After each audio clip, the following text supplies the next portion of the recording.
Hello प्यारे बच्चों, आप सभी का अपना यूट्यूब चैनल YRS क्लास में बहुत बहुत स्वागत है। तो प्यारे बच्चों, आज किसी वीडियो में हम पढ़ेंगे विज्ञान। यानी विज्ञान को 3 भागों में बांटा गया है, रसायन विज्ञान, जीव विज्ञान और तीसरा आपका है भौतिक विज्ञान।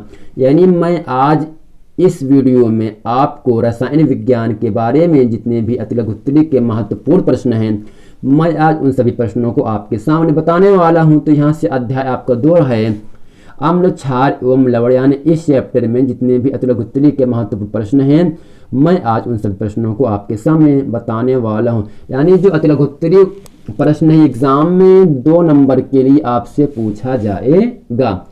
तो अब चलते हैं प्रश्न नंबर 1 की तरफ। प्रश्न नंबर 1 इस प्रकार से लिखा है, प्लास्टर ऑफ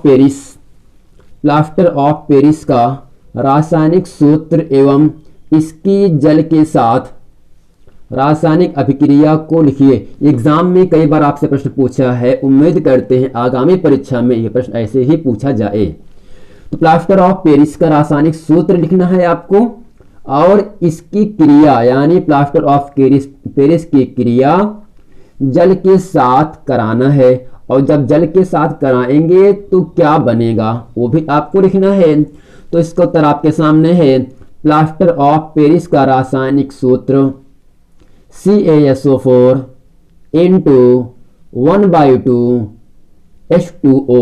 यानी जो प्लास्टर ऑफ पेरिस होता है उसका और सूत्र होता है कैल्शियम सल्फेट हाफ जल, अर्थात कैल्शियम सल्फेट इंटू 1/2 H2O। ये क्या होता है, आपका प्लास्टर ऑफ पेरिस का रासायनिक अणुसूत्र होता है और इसका रासायनिक नाम है कैल्शियम सल्फेट हेमीहाइड्रेट। यानी जो प्लास्टर ऑफ पेरिस है इसका रासायनिक नाम होता है कैल्शियम सल्फेट हेमीहाइड्रेट। अब इसकी हमें क्रिया कराना है, यानी जो प्लास्टर ऑफ पेरिस है इसकी हमें क्रिया कराना है जल के साथ, तो क्या बनेगा। तो यहाँ से क्रिया लिखेंगे, यानी CaSO4 into 1/2 H2O। यानी प्लास्टर ऑफ पेरिस की क्रिया जल से करा रहे हैं। जल में क्या है, 1 से ही 1/2 इंटू H2O। जब दोनों की क्रिया हम कराते हैं तो यहाँ से CaSO4 into 2H2O, यानी 1 से 1/2 और जब 1/2 को ऐड करेंगे तो आपको मिलेगा 2 यहाँ से, ठीक है। यानी यहाँ से जब प्लास्टर ऑफ पेरिस की क्रिया हम जल से कराते हैं तो CaSO4 into 2H2O प्राप्त होता है और इसे हम कहते हैं कैल्शियम सल्फेट डाइहाइड्रेट। यानी CaSO4 into 2H2O को हम क्या कहते हैं, कैल्शियम सल्फेट डाइहाइड्रेट, और इसे हम जिप्सम के नाम से भी जानते हैं। यानी चाहे जिप्सम कहे चाहे कैल्शियम सल्फेट डाइहाइड्रेट कहे, उन दोनों का सूत्र होता है CaSO4 into 2H2O। उम्मीद करते हैं ये प्रश्न आप समझ गए होंगे। अगर प्रश्न एग्जाम में पूछेगा आपको इसी प्रकार से ही लिख देना और आपको 2 नंबर की प्राप्ति होगी। तो प्यारे बच्चों, प्रश्न नंबर 2 इस प्रकार से लिखा है, 2 है, जल का आयनिक गुणनफल क्या है, या जल का आयनिक गुणनफल किसे कहते हैं, या इस तरह से पूछ सकता है, जल के आयनिक गुणनफल का संक्षेप में लिखिए। और फिर कह रहा है इसका 25 डिग्री सेंटीग्रेड पर मान लिखना है। तो इसका उत्तर आपके सामने है, स्थिर ताप पर जल और जलीय विलयनों में H+ आयन और OH- आयनों की मोलर सांद्रताओं का गुणनफल स्थिर होता है, जिसे जल का आयनिक गुणनफल कहते हैं।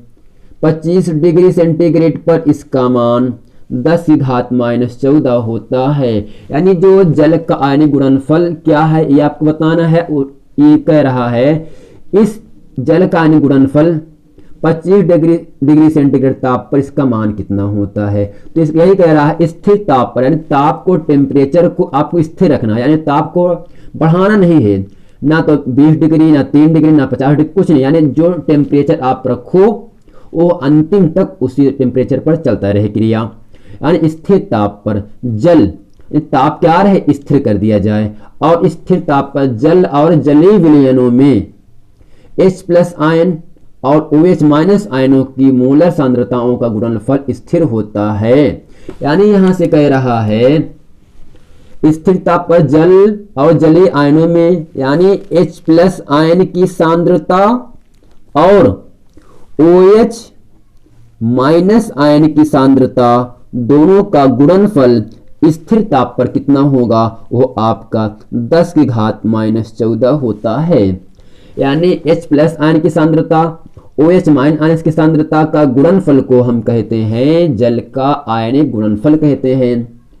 ठीक है, यानी स्थिर ताप पर H प्लस आयन की सांद्रता और OH माइनस आयन की सांद्रता के गुणनफल को जल का आयनिक गुणनफल कहते हैं। 25 डिग्री सेंटीग्रेड पर H प्लस आयन की सांद्रता और OH माइनस आयन की सांद्रता दोनों का मान बराबर होता है 10 घात -14। यानी ये आपका एक सूत्र है, एक फार्मूला है। H प्लस आयन की सांद्रता गुणे OH माइनस आयन की सांद्रता बराबर हो 10 घात -14 होता है।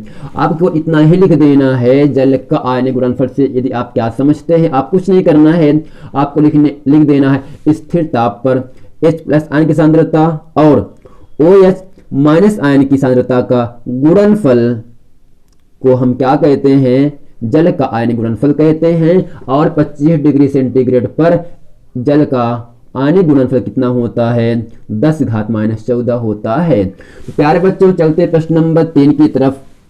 प्रश्न नंबर 3 आपसे कह रहा है आश्रित जल विद्युत का चालक क्यों नहीं होता जबकि वर्षा जल होता है। यानी विद्युत चालक का मतलब होता है जिनमें करंट प्रवाहित कर सके। जिस चालक तार में हम विद्युत का मतलब करंट धारा प्रवाहित कर सके, ठीक, उसे कहते हैं विद्युत चालक। जिसमें करंट प्रवाहित ना कर सके उसे कहते हैं विद्युत के अचालक पदार्थ। तो यहाँ कह रहा आश्रित जल विद्युत का चालक क्यों नहीं होता। यानी जो आश्रित जल होता है, जल मीन्स पानी, यानी जो आश्रित जल होता है वो विद्युत का चालक क्यों नहीं होगा। अगर चालक नहीं है तो अचालक होगा। जबकि वर्षा का जल होता है, यानी जो वर्षा का जल होता है उसमें करंट को वो प्रवाहित कर सकते हैं, उसमें करंट को प्रवाहित कर सकते हैं। तो ये कह रहा है, तो इसका उत्तर आपके सामने है। आश्रित जल विद्युत चालक नहीं होता जबकि वर्षा जल होता है, क्योंकि आश्रित जल में H प्लस आयन अलग नहीं होते, जबकि वर्षा के जल में H प्लस आयन आसानी से अलग हो जाते हैं। ये H प्लस आयन ही विद्युत का चालन करते हैं। यानी जो आश्रित जल होता है विद्युत का चालक नहीं होता, जबकि जो वर्षा का जल होता है, जो बारिश का जल होता है, वो आपका विद्युत का चालक होता है। क्यों? क्योंकि जो आश्रित जल होता है उसमें H प्लस जो आयन होते हैं उनको अलग नहीं कर सकते हैं। जब अलग नहीं कर सकते तो विद्युत के चालक होंगे नहीं। जबकि जो वर्षा का जल होता है उसमें जो H प्लस आयन होते हैं उनको हम आसानी से अलग कर देते हैं। जब उनके आयनों को हम अलग कर देते हैं, इसीलिए वर्षा का जल क्या होगा, विद्युत का चालक होता है। ठीक, ये H प्लस आयन ही विद्युत का चालन करते हैं। उम्मीद करते हैं ये आप समझ गए होंगे। आइए चलते प्रश्न नंबर 4 की तरफ, जो कि एग्जाम में कई बार प्रश्न आपसे पूछा है। ताजे दूध का pH मान 6 होता है, दही बन जाने पर इसके pH मान में क्या परिवर्तन होगा। अपना उत्तर समझाइए। यानी जो ताजे दूध होता है, जो ताज़ा दूध होता है उसका pH मान 6 होता है। दही बन जाने पर, यानी जब दूध से दही बन जाता है तो उसके pH मान में क्या परिवर्तन होगा। अपना उत्तर दीजिए। तो इसका उत्तर आपके सामने है। ताजे दूध का pH मान 6 होता है, परंतु दही बन जाने पर इसके pH मान में कमी होगी तथा इसकी अम्लीय प्रकृति बढ़ जाएगी।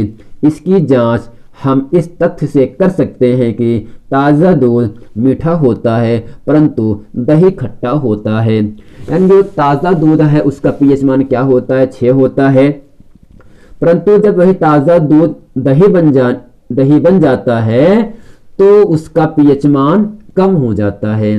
जब pH मान 6 से कम हो जाएगा तो इसकी अम्लीय प्रकृति बढ़ जाएगी, और इसकी पहचान इस तथ्य से भी आप कर सकते हैं कि जो ताज़ा दूध होता है वो आपका मीठा होता है जबकि दही खट्टा होता है। यानी ताज़ा दूध मीठे होने की वजह से उसका pH मान क्या होगा, 6, जबकि दही जब इस ताजे दूध की सहायता दही बन जाता है तो उसका मान क्या होगा, खट्टा हो जाता है। तो प्यारे बच्चों, ये था अध्याय 2 अर्थात अम्ल क्षार लवण के बारे में जितने भी अति लघुत्तरी के महत्वपूर्ण प्रश्न थे। मैं आज इन सभी प्रश्नों को आपके सामने बताया। उम्मीद करते हैं ये प्रश्न, ये वीडियो आपको समझ में आया होगा। यदि आपने अभी तक हमारे चैनल YRS क्लास को सब्सक्राइब नहीं किए हैं तो आप ज़रूर इसे सब्सक्राइब कर लें। यदि आपने इसके पहले का वीडियो नहीं देखे हैं तो डिस्क्रिप्शन नीचे लिंक दिया है, वहां जाकर आप उस वीडियो को देख लें ताकि वो सभी वीडियो आपको अच्छे तरीके से समझ में आ जाएं। मिलते हैं अगले वीडियो में, तब तक के लिए थैंक यू।